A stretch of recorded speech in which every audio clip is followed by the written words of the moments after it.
கண்டிப்பாக ஏதாவது ஒரு நாள் அங்கீகாரம் கிடைக்கும் அப்படிங்கிறதுக்கு நானே சாட்சியாக உங்களுடன் நிற்கிறேன். நீங்கள் தொடர்ந்து உங்களுடைய பகுதியில, உங்களுடைய பூத்து பகுதியில, உங்களுடைய பஞ்சாயத்து பகுதியில நீங்க தொடர்ந்து வேலை செஞ்சுட்டு வாங்க. அந்த பூத்துல பார்த்தோம் அப்படின்னு சொன்னா நீங்க ஒரு தலைவராக உருவாகுங்கள். அங்க நீங்க தலைவராக உருவாகிட்டீங்க அப்படின்னு சொன்னா உங்களை அங்க யாருமே எதுவுமே செய்ய முடியாது, தவிர்க்க முடியாத சக்தியாக நீங்கள் மாறுவீர்கள். சட்டமன்ற தேர்தல் அப்படின்னு சொன்னா இங்க இருக்கக்கூடியவங்களை யாராவது ஒருத்தர் தான் சட்டமன்ற உறுப்பினராக ஆக முடியும். நம்ம எல்லாத்துக்குமே உரிமை இருக்கிறது. நாம் வந்துட்டு சட்டமன்ற தேர்தலில் நமக்கு வாய்ப்பு வேணும்னு கேட்கறதுக்கு. ஆனால் யாரோ ஒருத்தர் தான் ஆவாங்க. ஆனால் உள்ளாட்சி தேர்தலில் எடுத்திருக்கோம் அப்படின்னு சொன்னா இங்க இருக்கக்கூடிய ஒவ்வொருத்தரும் அதுல நாம போட்டி போட முடியும். அதனால நாம ஒவ்வொருத்தரும் அதற்கான தயாரிப்பு இப்பவே நாம எந்த பகுதியை தேர்ந்தெடுக்கணும், நம்ம பஞ்சாயத்து பிரசிடண்ட்டுக்கு போட்டி போடணுமா, இல்ல வார்டு உறுப்பினருக்கு போட்டி போடணுமா, ஒன்றிய கவுன்சிலருக்கு போட்டி போடணுமா, மாவட்ட கவுன்சிலருக்கு போட்டி போடணும் அப்படிங்கிற இப்பவே நீங்க முடிவு பண்ணுங்க. உங்க பஞ்சாயத்து இருக்கிறவங்க எல்லாமே ஒன்று சேர்ந்து வேலை செய்யணும் சொல்லுவாங்க. இணைச்சிக்கிட்டு வேலை செய்யுங்கன்னு சொல்லுவாங்க. ஒருத்தரை கூட விலைக்கு வச்சு வேலை செய்யக்கூடாது. யாரா இருந்தாலும் சரி அவர்களை இணைத்துக் கொண்டுதான் நீங்கள் வேலை செய்ய வேண்டும். அப்படி ஆரம்பத்திலிருந்து இன்றைக்கு வரைக்கும் அவங்க சொல்லக்கூடிய ஒரே வார்த்தை இணைத்துக் கொண்டு வேலை செய்யுங்கள் அப்படின்னு சொல்லுவார். இங்க இருக்கக்கூடிய ஒவ்வொருத்தரையும், அதாவது இந்த மாதிரி ஒரு கட்சியின் தேர்தல் அப்படின்னு சொல்லி வந்தா எல்லாருமே கேட்கறது அவங்களுடைய உரிமை. அது முடிஞ்சிருச்சு அப்படின்னு சொன்னா எல்லாருமே இணைஞ்சு வேலை செய்யக்கூடிய நம்முடைய கடமை. ஆகவே நாம் ஒவ்வொருத்தரும் இணைஞ்சு நாம அடுத்த கட்டத்தை நோக்கி செல்வதற்காக நாம் ஒவ்வொருவரும் நம்ம கூட்டு பகுதியில நம்ம தயாராகும். ஒவ்வொரு பஞ்சாயத்து வார்டு பகுதியில நம்முடைய தலைவராக நாம உருவாக வேண்டும். பூத்து பகுதியில அதிகமாக நம்ம கவனம் கொடுக்கணும். வரக்கூடிய 1-2 மாதங்கள் மட்டுமே நம்ம நிர்வாக ரீதியான நியமனங்களுக்கு நேரம் இருக்கிறது. ஒரு மரியாதை கிடைக்கும். யாருக்கும் மரியாதை குறைவான விஷயம் இருக்காது அப்படிங்கிற நேரத்தில் நான் தெரிந்து கொள்கிறேன். காரணம் என்ன அப்படின்னு சொன்னா நம்ம சொல்றதுதான் எல்லாருக்குமே மரியாதை அப்படிங்கிற சில இடங்கள்ல பார்த்தோம் அப்படின்னு சொன்னா எங்களுக்கு உரிய மரியாதை கிடைக்கிறது இல்லை. இப்பவுமே இன்னுமே கூட சொல்லுவேன், கம்யூனிகேஷன் பிரச்சனை இருக்கத்தான் செய்யுது. இன்னைக்கு கூட நிறைய பேர் எங்களுக்கு தகவல் சரியில்லை அப்படி கூட சிலர் சொன்னாங்க. அது கொஞ்சம் கம்யூனிகேஷன் இருக்கு. அது கூட இன்னைக்கு நான் யோசனை பண்ணலாம்.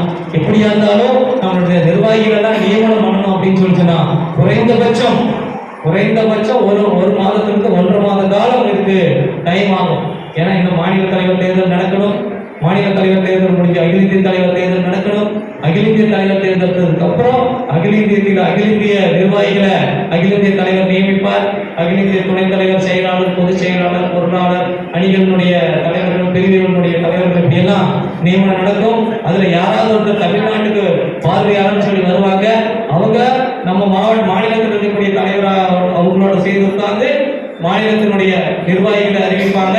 அந்த மாநிலத்தில் இருக்கக்கூடிய ஒரு நிர்வாகி நம்மளுடைய மாவட்டத்துக்கு வந்து மாவட்டத்தில் இருக்கிறவங்களோட அதே மாதிரி கோட்டத்தினுடைய அமைப்பு செயலாளராக இருக்கிறவங்களோட கலந்து உட்கார்ந்து நிர்வாகிகளை எல்லாம் நியமிப்பாங்க. இதற்கு எடுத்துக்கிட்டோம்னா அந்த ப்ராசஸ் எல்லாம் நடக்கிறதுக்கு குறைந்தபட்சம் 1 மாதத்துக்கு மேல ஆயிரும். ஆனா அது வரைக்கும் நாம் யாருமே சும்மா இருக்கக்கூடாது.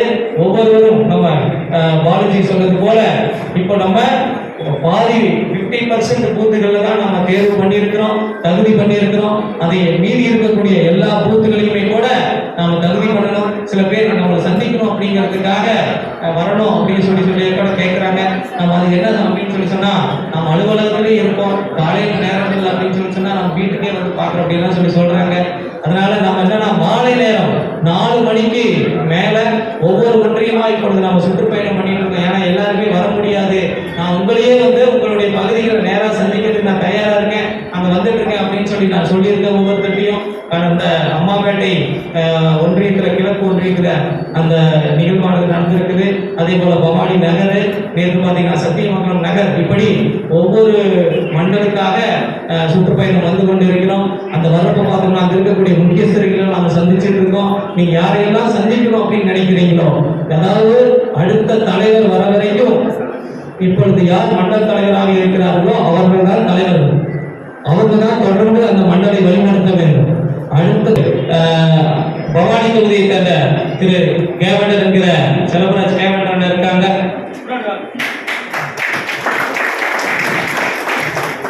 இப்படி இவர்கள் அந்தந்த சட்டமன்றத்துக்கு உட்பட்ட பகுதிகளில் அடுத்த நிர்வாகிகள் நியமனம் வர வரைக்கும் இவங்க அந்த பகுதிகளை தகவல் சொல்றதுக்கான அனைத்து வேலைகளையும் இவங்க முன்னெடுத்து நிற்பாங்க. ஏன்னா இவர் பவானி சட்டமன்ற தொகுதி அப்படின்னு சொல்லி சொன்னா இந்த பவானி சட்டமன்ற தொகுதியில திரு தேவன் அவர்களுக்கு நம்முடைய முன்னாள் மாவட்ட தலைவர் அண்ணன் திரு மோகன்குமார் அவர்கள்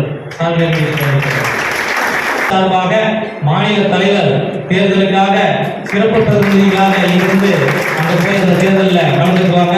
இவர்களும் நமக்கு அந்த பிரகீன் அவர்கள் வந்திருக்காங்க. ஒரு பிரகீன் அவர்கள் மண்டலுடைய தலைவராக தேர்வாயிருக்கிறார். அவர் முன்னிலையிலே அறிமுகப்படுத்துவதை பெருமைகள். இலக்கினுடைய தலைவர் அக்கா திரு KR விஜயா அவர்கள் மண்டலுடைய தலைவராக தேர்ந்தெடுக்கப்பட்டிருக்கிறார்கள்.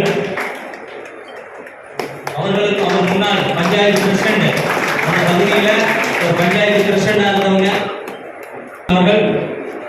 நந்தகோபால் கோபி வடக்கு ஒன்றியத்துடைய தலைவர், அந்தியூர் தெற்கு ஒன்றியத்துடைய தலைவர் திரு சக்திவேல் அவர்கள். அவர் வழக்கறிஞர். வாழ்த்துக்கள்.